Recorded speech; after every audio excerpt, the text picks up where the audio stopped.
Kia ora and welcome to the Niggly Niche Cast. This is the Niggly Dude, Doc, the Papatai Panther, King, Donny Doosra, with the Wobbly Wildcard, and we are here to talk Blackcaps T20 cricket now that their series against England has been all wrapped up, done like a dinner.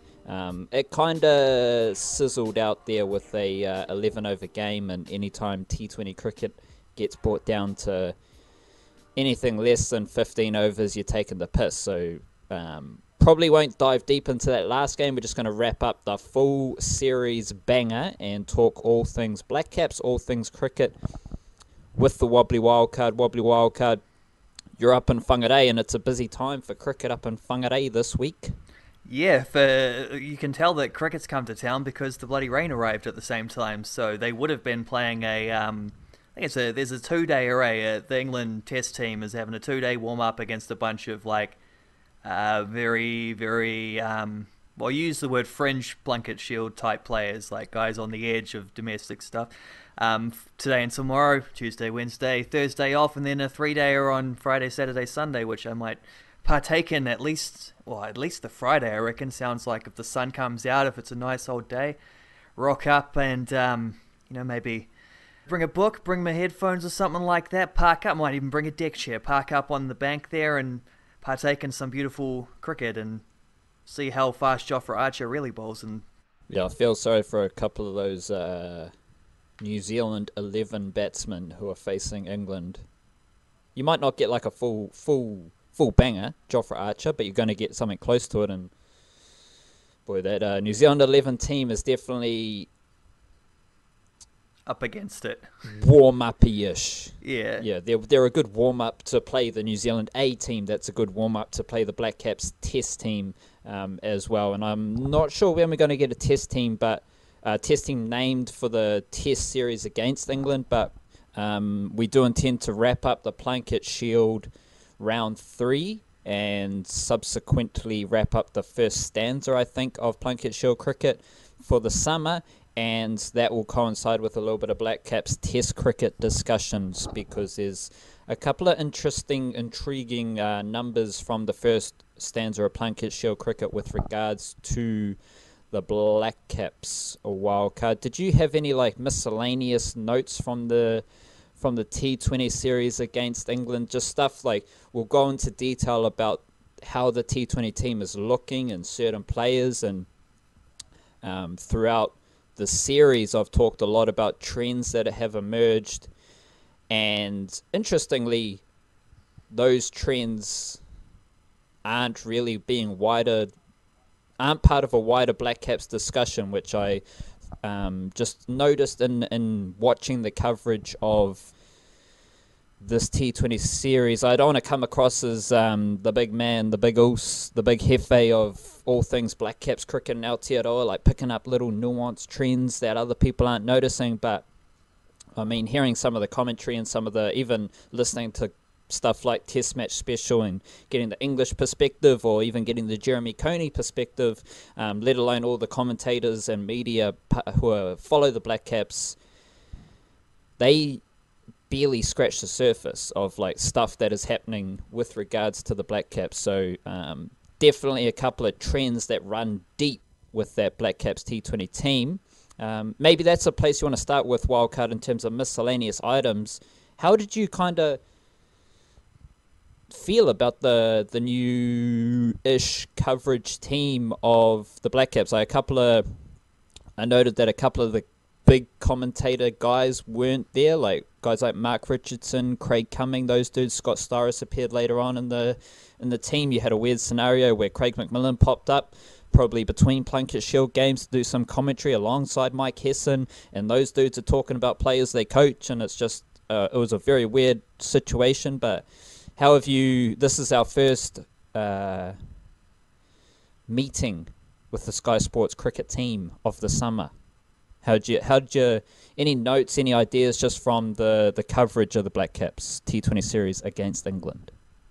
Yeah, the beginning of the home summer of cricket, eh? I'm so glad you started there, because I got heaps of thoughts on that whole thing. First of all, starting off with, you normally get a test match or two, like a little test series to begin things off, and often it's rain affected and whatever. But here we had 5 2020s to begin the home summer, and I tell you what, like I can't remember when it was when the first game was, but like I'd been working all morning. I still had work to do during that first game. I was chipping away there at the laptop as I was watching the tally, and then I had to go out for a bit, and then I came back, and by the time I was all done and ready to settled in to just like pay attention to it was done. Like, it was all over. It was a bloody 20 over game, and it was finished by the time I was ready to really truly absorb it. So that was less than satisfying, but I suppose that's the whole thing with 2020 cricket, and then at least we got 5 of them. Well, 4.5. Craig McMillan on cricket commentary is not my favourite. He wasn't my favourite before he left to take up the Blackcaps batting coaching role, and he's not my favourite now. He sort of has a habit of talking over other people sometimes, and just the fact that Mike Hesson is already there, and I think Mike Hesson is a fantastic commentator, borderline already, like he hasn't been doing this that long, but borderline already the best guy in that booth in terms of like giving you actual analysis. Like, there's a different skill involved in just doing what Ian Smith does, for example, and not so much diving deep, but just like setting the scene, creating an atmosphere kind of thing to just watch the cricket within. And having him with David Lloyd is always entertaining because he's exactly the same. Like, they're just fun to listen to, but they won't necessarily tell you anything that you didn't already know. But that's what guys like Hesson are for. Craig McMillan as well, though, when you've already got Hesson, who was the coach of most of these players, you got McMillan, who has coached all of them because he's just finished as the batting coach. Like, that's just too close for me to be comfortable, let alone the fact that I don't particularly rate McMillan as a commentator. But like Frankie Mackay, I think, is really good on the coverage. She's been fantastic since she joined. Mike Hesson's doing good. Scott Staris, I think, is great. I enjoyed it for the most part. I will say, I'm not sure if you happen to catch those. They had like they got that. His name's Sam something or other. He pops up on their news show on Sky Sport quite often, and they got him in to do like sideline reporting, like social media type updates. And oh my god, they were cringy. I don't know if you saw any of those, but that's not a segment you really need to continue with. I don't think there, Mr. Sky Sports, whoever makes those decisions. Yeah, so for anyone listening, I have kind of touched on a few of these things in my game-by-game wraps, but I'm very interested that you brought that up, Wildcard, because I noted that after my first sighting of that little segment, and just completely ridiculous. Like, we've grown up with social media. We are basically millennials. We spend we've learned how to use social media correctly and use it to the best of the benefits that you can get from social media. I have no fucking desire to hear what anyone on social media is talking about the Blackcaps.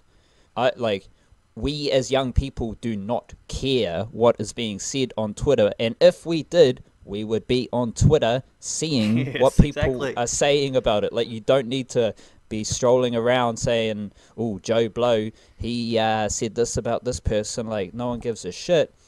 And then, from a wider societal standpoint, for so long, older people have talked shit about social media, and then the older people seem to be the people going, "Oh, it'd be good if we had a segment, just seeing what the people on social media said, connecting to the people." When the whole shtick about fuck social media is, who cares what those people say? It's just it was cringeworthy, awkward. Should probably never be done again. And unfortunately, never, for that Sam guy, he might just get him in the fucking commentary team. Get some new blood in that commentary team. Get a young dude, whatever. There's nothing personal against him. He seems like a nice guy. He just got a dud task, didn't he? It's not. He's got a terrible job. Who wants a job checking what is being said on social media? And how That do you is, even come up with like a consensus of like that's the thing that was the most cringy for me is like, well, this is what social media thinks about. It's like, what is social media? It's not a person. I've never met Mr. Social Media. Like, how do you come up with some kind of consensus of what everyone thinks when it's just like a smorgasbord of unconsidered and like spontaneous venting thoughts, which is normally what it is during a sports game, you know? But like, let's not give wide publicity to just complete and utter randos just saying random things without really thinking about it. When you've got a paid group of like experts in the commentary box who can give you a much, much, much better indication of what's going on.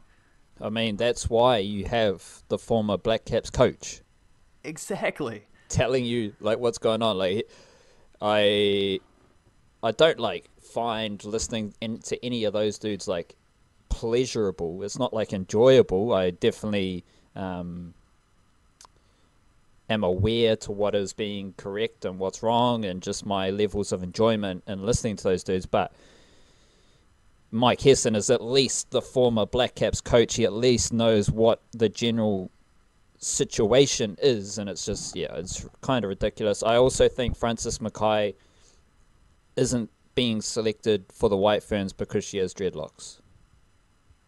It's possible. I wouldn't rule it out. I would also, on that note, say that Hamish Watson missed the last all-white squad because he has a really weird mullet. There we have it. There you go. It's hair discrimination. Couple of hairdos. Frances Mackay, like, she is among the best, short-form batswoman in Aotearoa, and she just has consistently been neglected from White Ferns cricket. She was injured for a while, though, I think. Yeah, and then she made a comeback. And commentary was because she was injured for a while, and then she got really good at commentary and stuck around a bit.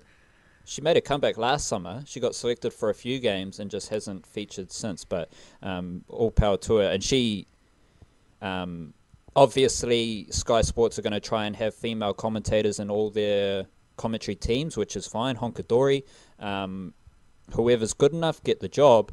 Frances Mackay is astronomically better to the previous female commentators that have done the job with regards to commentating Blackcaps cricket. Yes, that's true. Leslie Murdoch was okay, but Debbie Hockley struggled, and it was like a thing where, you know, they were picking the wrong. They were obviously trying to shoehorn a woman into the commentary box, which, like, to get the first major few women into the Sky Sports Blackcaps commentary box, you sort of have to do the shoehorning thing. So that's fine. That's not the issue. It's just that, like, they have had a culture for a while of just picking the old boys from the Blackcaps, and then who do they go to get women as a couple of, like, retired, very New Zealand cricket establishment type figures. Like Debbie Hockley, wasn't she the president of something or other for a while? I can't remember exactly. I don't pay attention to those things enough, but like establishment type figures. And Frankie Mackay is someone who's a lot younger, who is coming from a different generation and just a different mentality on things. So it's not just a situation where it's like same but different. Here you've actually got someone who has a fresh take on things, which has been I like your word, astronomically better than what they were trying to do in the past. Plus, it continues to break up that whole Blackcaps old boys thing because, it's having Craig McMillan and Mike Hesson in the same thing is way too close for comfort. It's the opposite of close for comfort. It's too close. It's too comfortable for the Blackcaps, who just aren't going to be criticised by their mates in the commentary box. You know what I mean? Yes, and one last question on that stuff. I don't know, like, any information, but what's your prediction on whether we see Mark Richardson doing much commentary this summer? Interesting. I saw Craig Cumming tweeting that he will be doing the test match stuff. You do tend to have a wider scope of commentators for the longer form stuff so that everyone gets I don't know if it's work safety or what. Everyone gets a nice little break. Rougher on the caterers, but okay. So, like, it's certainly possible Mark Richardson could pop up. I wouldn't be surprised if just for little 2020 skipping all around the country, he was just like, well, I do have this kind of prominent day job, and I maybe don't want to take time off work for that just for this kind of stuff, which is fine. I personally think there's a real weird disconnect between Mark Richardson, the cricket commentator, and Mark Richardson, this kind of like wannabe political commentator on his TV stuff on what is it, TV3 or whatever, which is obviously not to my taste, but he's just doing his thing. He's just being like the New Zealand's Stephen A. Smith of politics. You know, it's all very manufactured, and it's getting upset about things that Mark Richardson says. The people who do that are the people that never watched Crowd Goes Wild or the Blackcaps while he was playing, you know, and didn't realize he is a little bit of a troll. He is a little bit of a like a Joker type figure, you know, and he embraces that. But it's, yeah, I'm getting, the last few summers it's been the same. I'm getting more and more of this, like, I don't see why he needs to coexist these two different things. He's also like he was hosting the Block, for a while, and I don't really see why he keeps coming back to the Sky Sports cricket stuff, other than that he loves cricket. I sort of think it might be better for the whole the image, like the public image, if he just stuck to one thing, because it's getting weird for cricket fans, and then it gets weird for people who I don't know what kind of people would watch morning breakfast television with Mark Richardson and sitting next to Duncan Garner. But I'm sure there must be some people who do it, although MediaWorks is failing, isn't it? So maybe not. But yeah, that disconnect for me is getting pretty uncomfortable, so I don't mind if he doesn't pop back up. He's a better commentator on cricket than he is at doing those other things, but I also don't know if he's the best commentator at cricket. He's fine. He's entertaining, he's funny enough, but his grumpy old man shtick does blend in too much with the cricket as well sometimes, so I wouldn't notice him if he wasn't there. Yeah, it just seems like his two paths have now diverged like too far apart from each other. Yeah, exactly. That's a good way to put it. Like I pay no attention to local media, so I don't give a fuck about Mark Richardson, but just from a cricket commentary standpoint, like, it just seems like, why would you want to create a situation where people are talking about how much of a retard Mark Richardson is in a cricket commentary scenario? Those people are talking shit about Mark Richardson based on what he's doing in his other lines of work, but because he's commentating cricket, people are like, oh, fuck Mark Richardson, I don't want to listen to Mark Richardson type of thing, which is a decision made by Mark Richardson to go all in on being a troll. So it feels like he is Yes. him going all in down that route has kind of taken away from his cricket commentary future. But then again, he might just appear in the test matches, and that will be just as funny to watch that situation play out. This T20 series wildcard, did you, like, there's a couple big time winners. Who's your big time winner? Maybe two winners from the series from a Blackcaps T20 international perspective, and in terms like boosting their case for selection ahead of the World T20 tournament. Yeah, there's a couple guys that would fit into that one. I think the one guy who stands out above everyone else is Mitchell Santner. Bowled very well throughout the entire series, and just like I think he was the top wicket taker for New Zealand by a huge margin, which is something that you don't often say about Mitchell Santner. He tends to bowl economically, and looking at the stats, he had the second most economic bowling figures, next to, well, where are we, 7.83 per over through 5 games. He bowled 6 more overs than Lockie Ferguson, who was a bit cheaper, and specifically Lockie Ferguson didn't play those last 2 games where batsmen just went ballistic. So I think we can say Mitchell Santner was comfortably the best performing New Zealand bowler. So yeah, certainly he's a fella. There wasn't really, I mean, the nature of 2020, there wasn't really anyone with the bat who just who throughout the 2 weeks or whatever of the series just continually put up scores. But I think Martin Guptill's smash bash 50 in the Eden Park game, you know, he loves a bit of Eden Park, so I think that helped him a bit, just putting a half century on the board, and he got a couple starts throughout the other things. So I think between him and Munro, both threw in a bit of pressure, and I think Guptill outperformed Munro throughout the series. Though Munro also got a couple to the boundary at Eden Park, but that's one I've been keeping a close eye on personally. And I think, although he didn't really do anything specifically, I think Colin de Grandhomme's elevation up to into the top four, isn't it? I think that shows that he's considered a pretty relevant member of this batting lineup. So, good times for him, even if it wasn't so much. Where are we? He had a 55 and scored 115 runs at 23, strike rate 166. So he did pretty well. He had one big score, and yeah, I think it's a good sign for him moving forwards.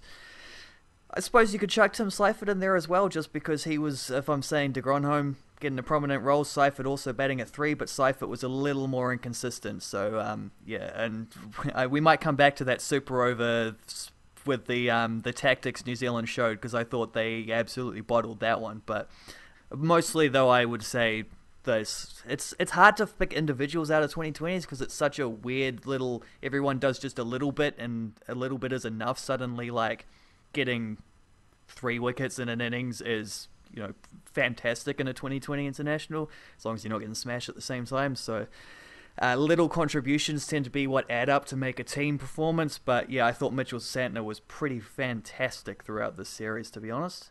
That's why the trends are so important, because T20 cricket by nature just makes it so hard, like, to assess, especially when games are on smaller grounds, or the kind of format of the game is changing, as we saw at Eden Park.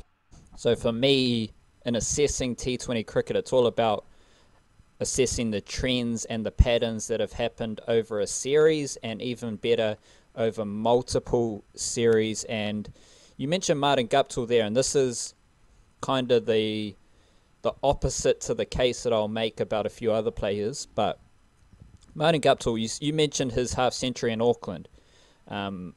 In a one-off performance that was good, but Martin Guptill also scored 103 runs in the rest of the series prior to going to Auckland. And as you said, he got a few starts, so he got some decent scores. And if Martin Guptill was hitting 20s and 30s at a strike rate of 160, 170, he had a general overall strike rate of 177.9 in the series, which obviously boosted by the game in Auckland. But a series, he scored 2 in Christchurch, 41 in Wellington, 33 in Nelson, 27 in Napier. If all those scores are coming with strike rates over 130, 140, even better, up over 150, that's a raging success. That is great work from Martin Guptill throughout the series. Like, you can't look at those milestone scores as the only mark. I'm not saying you are, but like, you just can't go, oh, he scored 50, so that was a good series for him, or he passed 100, he took 5 wickets, whatever it is. You can't just rely on those milestone kind of markers in T20 cricket. If you're getting scores over 20 with a strike rate of 160, you're doing your job for your team, especially up the top of the order. Where Martin Guptill bats, his job is to get the innings started, and if the batsman at the other end and Colin Munro can't be relied on to score 20s and 30s at 160, it's Martin Guptill's job. And so Martin Guptill, I think he was the leading run scorer from the series from a Blackcaps perspective. He scored 153, Ross Taylor scored 116. So Martin Guptill was the best batsman from the Blackcaps in this series. Not just from a statistical perspective, but also from, like, my opinion perspective. The runs he scored at the top of the order, 20s, 30s, 40s at a high strike rate, that's job done. Yeah, I mean, it's something I've been trying to figure out for a while, and I will write about this at some point when I get more of a sense of an understanding, because I guess for too long I've just not cared about 2020s, and at the moment, apparently I saw on Cricinfo New Zealand are going to play more 2020s from, I suppose they included this recent series, but from then up until the start of the... so for the year out leading into the 2020 World Cup, apparently we have the most 2020s organised, which is unnecessary, I would almost suggest. But yeah, I'm trying to get more of a gauge on what constitutes success, because really in 2020, it is true that, like, score a little contribution of 20 off 10 is probably better than scoring a runnable 30 or 40, because you're giving someone, like, it's less about your individual efforts and more about like, less about your individual run tally and more about the overall run tally is all that matters. But the strike rate is just so important, because you're saving deliveries for someone else, and how it's efficiency in such a short amount of cricket to be able to come out on top. That's kind of the key thing. So yeah, like, quick little starts are a big deal. How did you feel about Colin Munro? Because I thought that, like, he had a couple of similar starts. He got a few away. I don't think he ever looked as clean a hitter as Martin Guptill did in his little starts, but then that's very typical of Munro and Guptill, like just the styles of how they bat. But I thought it was a pretty dodgy sign for Colin Munro when he didn't walk out to open in the Super Over, when Tim Seifert came in instead. And there might have just been a matter of overthinking things, because Tim Seifert bats like a wicketkeeper, and he was coming out there with little scoop shots. I wonder if they were trying to target short boundaries behind the keeper and that kind of thing, which didn't work, and it cost us that thing, because he had missed one and then changed his mind, took a big slog and got caught. So consecutive dot balls are going to doom you in most Super Overs, if that's how it ends up being. But the fact that Colin Munro, and then I think de Grandhomme batted was the third man as well in the Super Overs, so they didn't even pick a left-hander, which is it's weird in a couple different ways. Weird specifically for how different it was to the World Cup one, considering basically all those guys were here. But looking specifically at Colin Munro, the fact that he wasn't considered in a one-off over when he is the guy who has been pushed into the ODI squad. That experiment's probably over now, I think it ended during the World Cup. But he was the guy pushed in to be the Brendan McCullum basher at the top of an ODI innings, to try give you a little 2020 start to an ODI innings. And he's been a successful opening batsman in 2020 internationals, and here he wasn't even picked in the Super Over, which is, yeah, I thought that's, I don't know if that falls into your wider trends or not. Maybe it does, but I certainly don't think that was a very good indication of where he's at right now. It definitely falls into my trend bucket, but if you've got anything else to say about the Super Over, I'll give you the time and space to say whatever you want, because I don't give a shit about the Super Over. Like, to me, it's just yes, to decide a series, to decide a World Cup, you got to do a Super Over, but it's just a complete, like, circus, really. Like, let's be honest. Oh, absolutely. I wouldn't have had a Super Over. I was just leave it as a tie. Who really cares? But I can also see how in a World Cup environment that might have been, like, I assume they will have Super Overs if it comes down to that at the 2020 World Cup. So getting the practice in now, not the worst thing. But, like, the one at the World Cup final, in the ODI World Cup final, Trent Boult bowled the Super Over. Here, Tim Southee bowled himself in the Super Over. Now, Tim Southee's a better Yorker bowler, arguably, than Boult, but he missed his Yorker a couple times and got pummeled for 6, and there's the difference in the Super Over right there. And the fact that Tim Southee Trent Boult had experience recently of doing it. Now, maybe Trent Boult just never ever wants to go anywhere near a Super Over again for the rest of his life, and I wouldn't blame him. But it seemed a little bit odd then that Tim Southee then ended up taking over. And Tim Southee used to be a very good death bowler. I'm not sure he's particularly classed in that mold anymore, but yeah, whatever. Obviously, Guptill had to be there, fair enough, but you went with Guptill and Neesham last game, at the World Cup. Last time they had a Super Over, Guptill and Neesham, and they did pretty damn well. Like, they got close. If things had worked out better, they scored enough runs where they could have won, but whatever. They didn't lose the Super Over, they tied it. Jimmy Neesham was playing here, and Jimmy Neesham didn't get the go. And then to have Tim Seifert facing the first ball of that Super Over and then getting stuck on straight, meaning Martin Guptill didn't face until we needed, I think it was the fifth ball that he faced, and he had to hit it to the boundary and didn't manage to. Like, is Tim Seifert suddenly our best Super Over option with the bat? I doubt it. Like, I just didn't understand that from a number of perspectives. I didn't understand why Tim Southey bowled it over Trent Bolt when Trent Bolt had been bowling better on the day and had been, he got the 3 overs as the one dude who got the extra one during the 11 over thing. I didn't understand why Neesham wasn't there. I didn't understand why Munro wasn't there, or a left-hander at all. I don't understand why Seifert faced the first ball. It was all just a bit of a mess, really, from the Blackcaps perspective, and it seemed to me like either they were just trying things because this is the opportunity to try things, or they just honestly hadn't thought about it and just like, you go on, do what you want. And Tim Southey, obviously being Tim Southey, would have just been like, I'll do it, give me the ball, I'm captain, I'm doing it. So I mean, I don't mind that. I don't know that he's a notably worse option than Trent Bolt. He didn't bowl his best over in that super over, but the whole thing just, it was weird. It just seemed like England knew exactly what they wanted to do from this situation, and it is an important situation you got to plan for. You hope you're never in that state, but the Blackcaps more than anyone know exactly how important and what a difference a super over might make, and the 2020 World Cup's more likely to have a tie and come into this kind of situation. So I don't know, it just seemed like a bit of a mess really from the Blackcaps.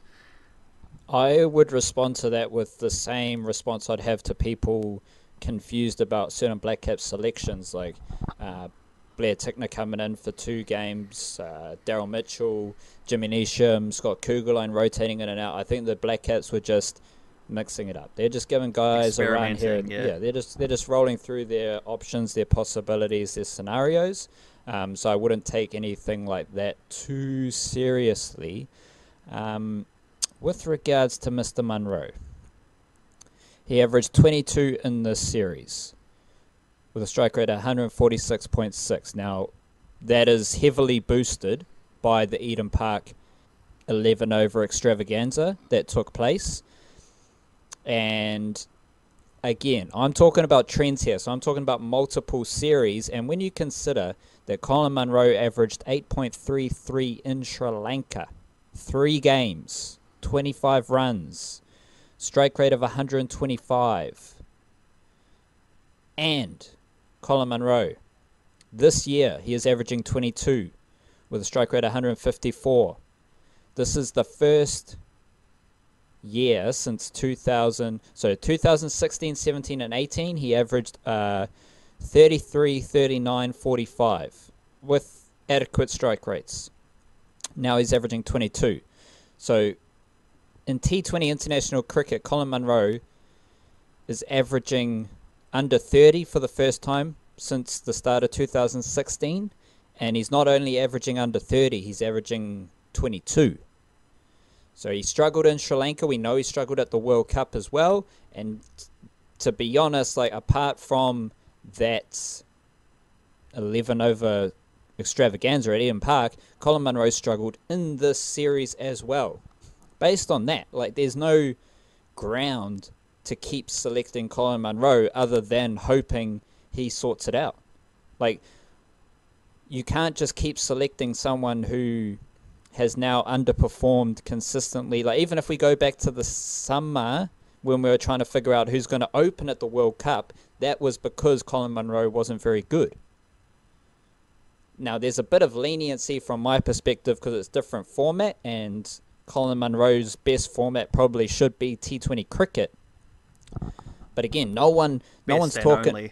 Yeah, no one's talking about how Colin Munro was reasonably crap in Sri Lanka, and he's backed it up with a generally overall underwhelming series against England in Aotearoa. Not only that, but it's also his worst calendar year since the start of 2016 in T20 cricket. On top of that wildcard, you mentioned Tim Seifert. Now, did you kind of say that because he got 5 games consistently batting in the same spot that it was a good series for him? Was that your general gist? Yeah, not so much that he did a lot with those opportunities, but the fact that he got those opportunities did at least seem to be a nod of confidence in his... I mean, he got the super over as well, so like they obviously believe in him. And he had a couple of alright little goes, but I wouldn't say overall that it was a successful individual single series for him. And like again, I love Tim Seifert. He hit a Yeah, so century do I. in the Plunkett Shield game before this series. He is a phenomenal young batsman and has the luxury of far greater upside than Colin Munro.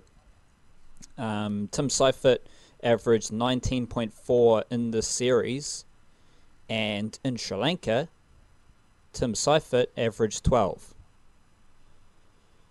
So again, this is just the trend. The trend is Tim Seifert struggled in Sri Lanka. He averaged 12, which was only Colin Munro was the only batsman with a kind of worse record than Tim Seifert.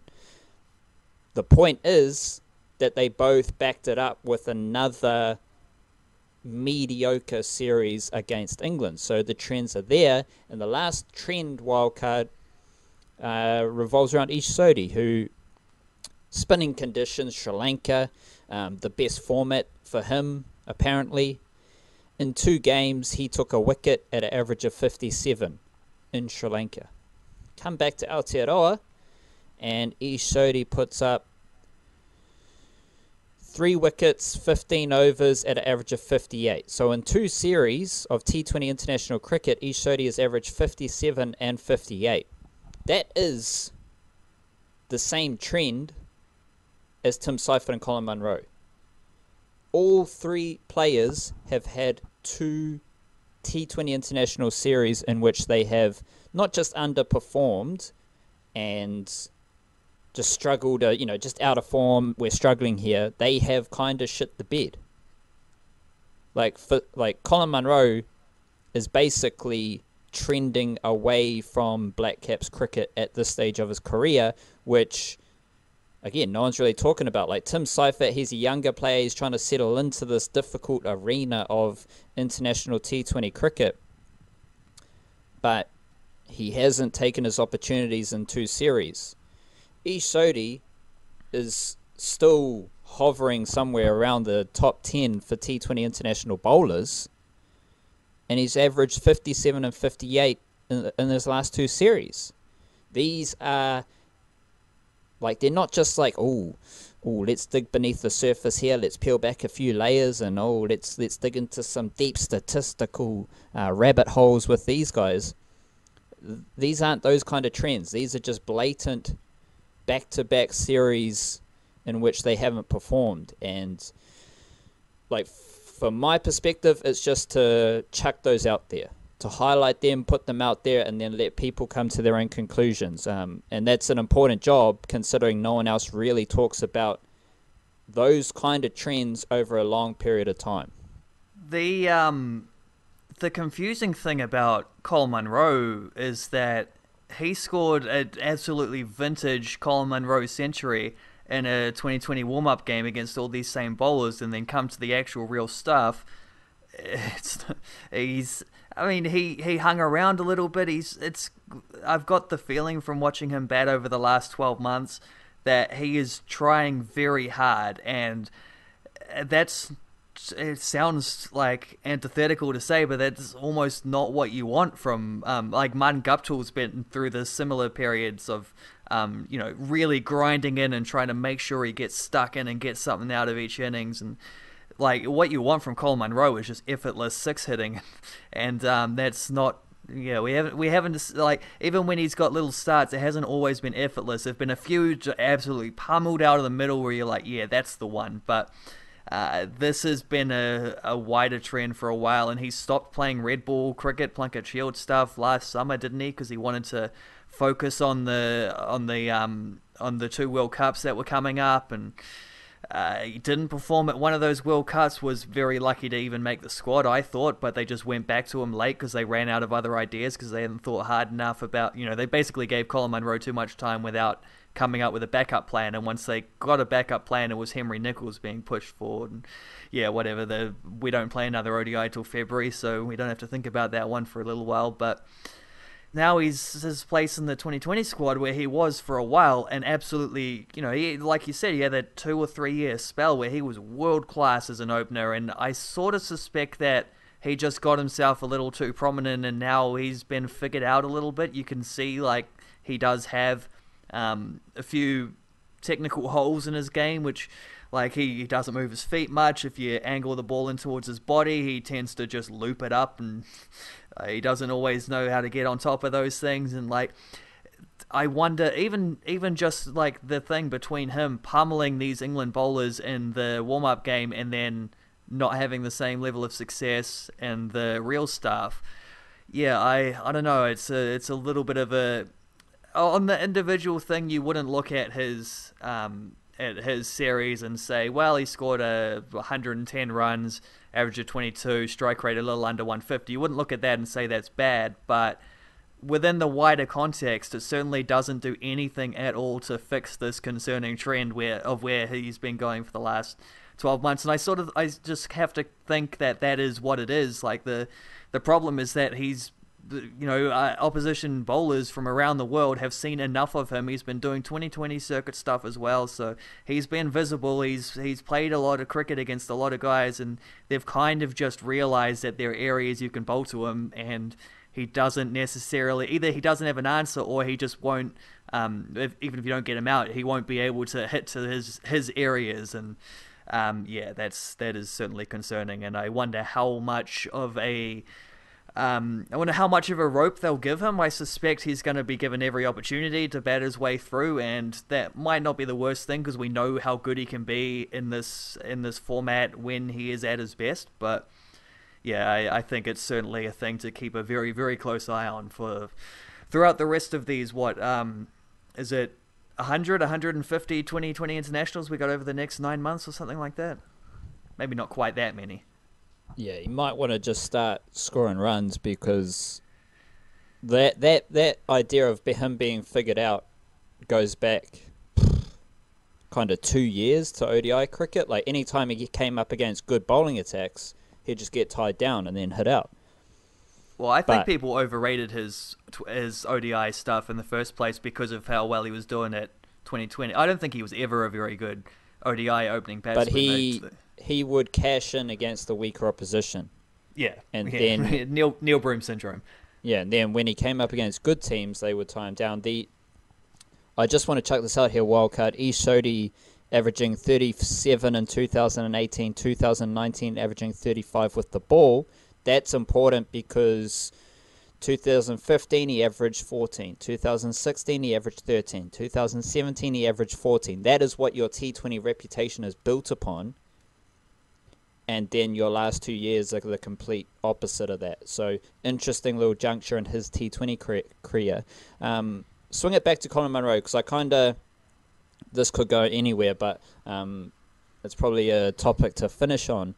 Did you just watch Colin Munro when he was fielding?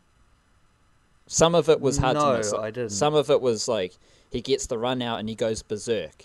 He gets the catch and he's like going berserk, and then other wickets fall and everyone else is kind of celebrating, and then Colin Munro's got his hands on the dude's shoulders, like shaking him, like smiling ear from ear, like, oh my god, yeah, we got a wicket, yo! Like, let me put it this way, his enthusiasm levels in the field were like double, if not triple, everyone else's. And it was juxtaposed against his batting, and like in those first few T20 games, he kept throwing his bat, like he kept flipping his bat. He did it in the first game, I think, when he got out, and then in the second game he missed a shot and he did a little bat flip and he didn't even bother catching it. It was just a lot of very weird, you can't say that enthusiasm and happiness is weird, so that's a false, that's just a bad thing on my part. But just a lot of body language and body and aura and vibe stuff that was strange, and it really hit me. Well, I noticed it to start with when he was doing the bat flips earlier on in the series, but then he struggled with the bat and he found a way to have an impact in a game. It might have been that Nelson game with the run out and with the catches, and it just looked like he was so happy to be able to contribute to the game. And like you go back, like there was like he's got these little weird tendencies. Like even when we go back to the ODI summer, and like just some weird stuff happened while he was batting. If my memory serves me correctly, it was quite foggy, but I just got a weird vibe then, and it's a weird situation where he's like, it just looks as though he's desperate to contribute, and he's not doing that with the bat, and so it's like when something happens in the field and he has the way to contribute, like he just goes above and beyond the enthusiasm levels of everyone else involved. Yeah, he's always struck me as a guy who like is extremely like he holds himself to very high standards, and when he doesn't reach those standards, he gets very aggressive towards himself, and that's where the bat flipping comes in, and smacking the bat against his pads when he gets out, and those kind of like he is definitely. I want to keep more. I was going to say I want to keep more of a close eye on this now, but of course we're moving into a test series, so he won't be there. But I don't know. Maybe I'll keep a lookout on everyone and be more of a body language doctor now, and because this is a really interesting kind of aspect to it, because he is one of those guys who I sort of feel like, and I've seen. Martin Guptill is also very, very big for the body language type thing as well. You remember that photo of him sitting in the sheds during the World Cup semi-final after he had not done much, and he ended up getting a big run out, and everyone talked about the big redemption for him. But there was that photo of him just looking like an absolute sulk in the stands, and understandable considering the occasion and all that. But he is a guy who, when he gets out, he looks like the weight of the world is on his shoulders, and he just like cripplingly depressed and.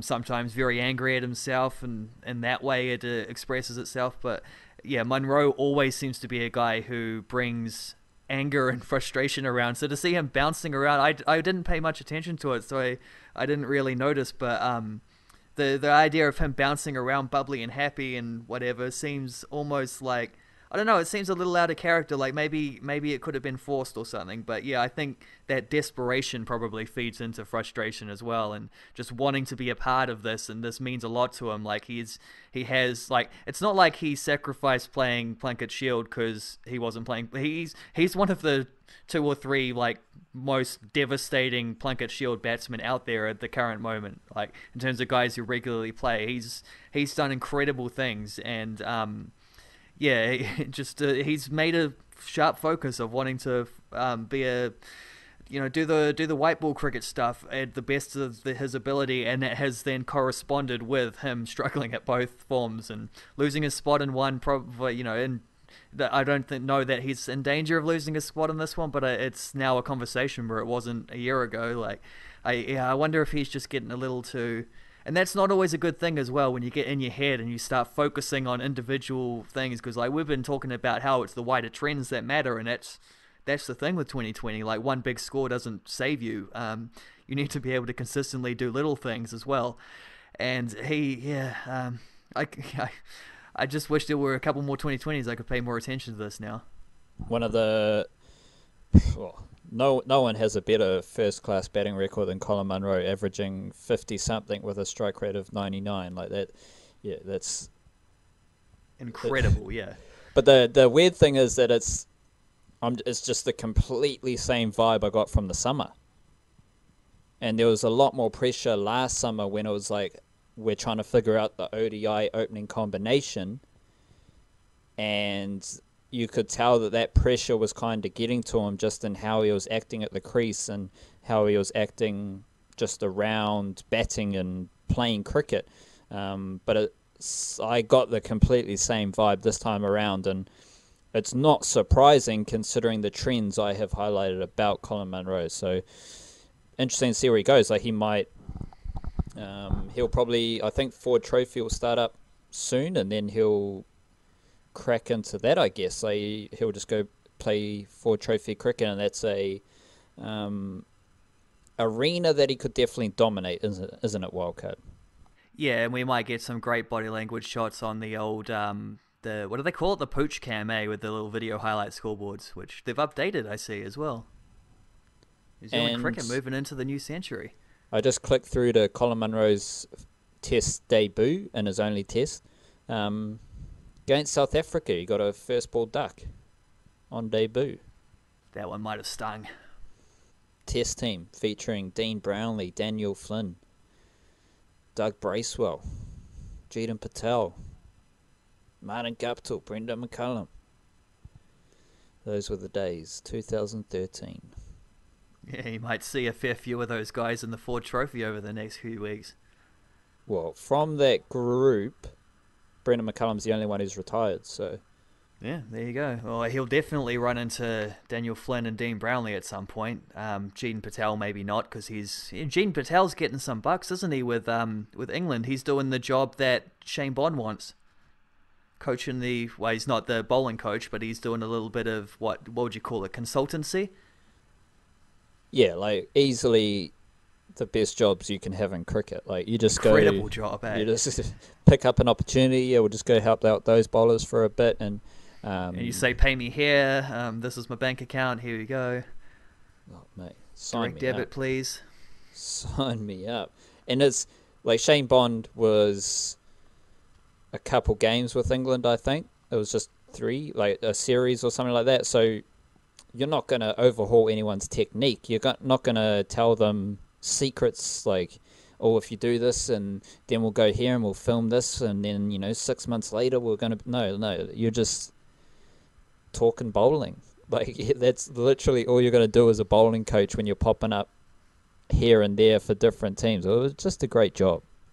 Well, Shane Bond did that for New Zealand in this series, as Shane Jurgensen took a little bit of a, I don't know, a bit of a holiday or something like that, and Shane Bond turned up for a few games doing the bowling coaching duties, and unfortunately couldn't teach Tim Southee how to bowl in the Super Over, but or a couple of the other guys we've talked about how to take a few more wickets for a few less runs. But it was funny because I heard him on Test Match Special. He did an interview where he basically said, like, yeah, I don't coach I love coaching New Zealand, it's good fun, but I just don't get enough money, so I do the other stuff. I do 2020 tours and stuff. And he pretty much openly said he would love to coach the England bowling team full time, like be the England bowling coach full time, which suggests to me that they would actually pay him a decent fee, which I assume is completely correct.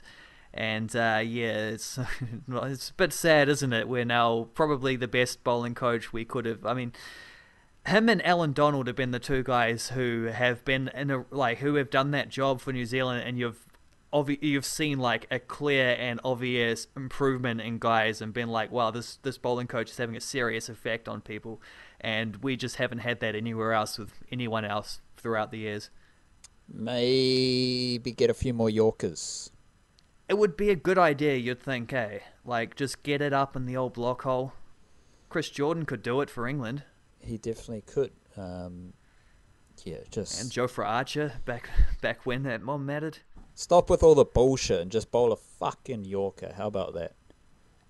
It's like you can really overthink these things, eh? You can really think way too deep and try to come up with a plan that's almost too clever, when really just the fundamentals are like they're the fundamentals for a reason. The basics work. Like just hit the block hole. You can't really get a hold of it. You can't get under it, can you?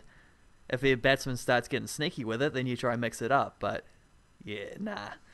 Rightio, we'll wrap it up there. We will be back tomorrow with a Plunkett Shield and a more...